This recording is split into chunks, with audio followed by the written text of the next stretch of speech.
কিন্তু নবী করিম সাল্লাল্লাহু আলাইহি সাল্লাম পরপর 3 বার বললেন আবু বকরই নামাজ পড়াবে। হযরত আবু বকর সিদ্দিক রাদিয়াল্লাহু তাআলা আনহু তখন ঘটনাস্থলে ছিলেন না। তাই সবাই হযরত ওমর রাদিয়াল্লাহু তাআলা আনহুকে ইমামের স্থানে দাঁড় করাতে চাইলে রাসূলুল্লাহ সাল্লাল্লাহু আলাইহি সাল্লাম জোর দিয়ে আবারও বললেন আবু বকরই নামাজ পড়াবে। অতঃপর হযরত আবু বকর রাদিয়াল্লাহু তাআলা আনহু ইমামের স্থানে দাঁড়িয়ে গেলেন।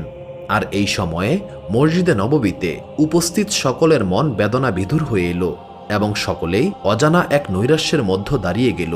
তাদের সবার মন হৃদয় অজানিত এক আশঙ্কায় আকুল হয়ে উঠল।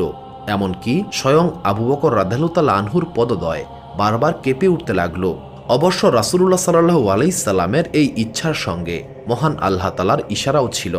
হযরত আবু বকর রাদিয়াল্লাহু তাআলা আনহু রাসূলুল্লাহ সাল্লাল্লাহু আলাইহি সাল্লাম অসুস্থ থাকাকালীন সময়ে 17 ওয়াক্ত নামাজের ইমামতি করেছিলেন। পরের দিন শুক্রবার রাসূলুল্লাহ সাল্লাল্লাহু আলাইহি সাল্লামের অবস্থার আরও অবনতি হল।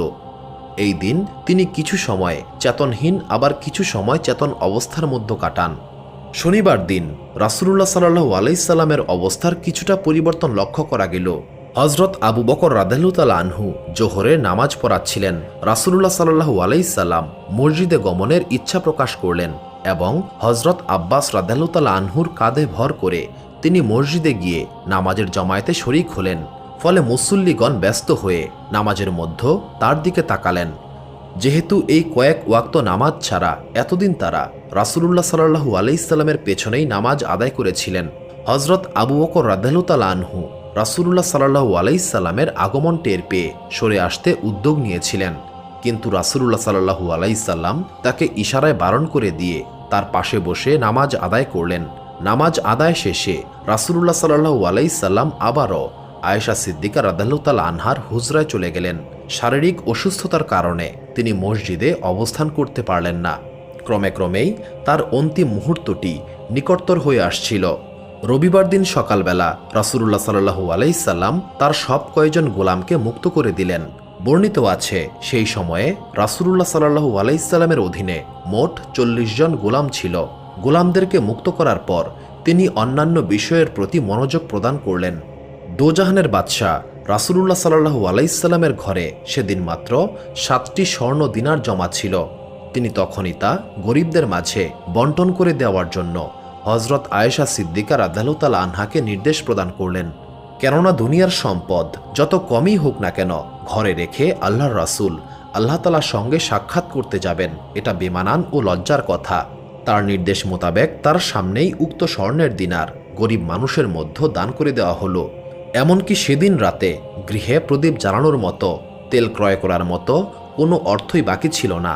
এক সাহাবীর ঘর থেকে ধার করে এনে সেই রাতে প্রদীপ জ্বালানো হলো।